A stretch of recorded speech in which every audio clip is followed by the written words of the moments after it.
օծը տաքացնողին է գցում։ Կյանքի ֆենոմենը կայանում է նաև նրանում, որ երբեմն մեզ ամենամեծ վատություն անում են այն մարդիկ, ում համար մենք ամենաշատն ենք արել։ Սա շատ հետաքրքիր ֆենոմեն է, ու դու ասում ես, ախր ես այս մարդուց միայն ու միայն արժանի եմ շնորհակալության, միայն ու միայն արժանի եմ, որ ինքը ինձ շնորհակալ լիներ եւ ինչ որ մի բանով է շնորհակալություն արտացոլել, բայց այս մարդը իմ դեմ է գործում, ինձ վատություն անում, սա նույնպես կյանքի մի մասն է եւ առանց սրա չես կարա։ Սա կյանքն է սենց։ Հասկանում եք, հետեւաբար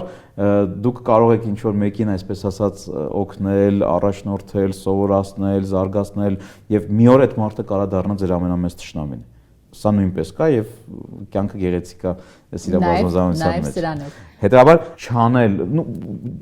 եթե դու ինչ որ մի բան ես ամեն ինչից վերցնում ես եւ չես անում, ոնց որ կյանքի ինչ որ մի կտոր չես ուզում ապրես։ Կյանքը գեղեցիկ է նրանով, որ համ քեզ դավաճանեն, համ քեզ երախտապարտ լինեն, համ դու օգնես, համ քեզ օգնեն։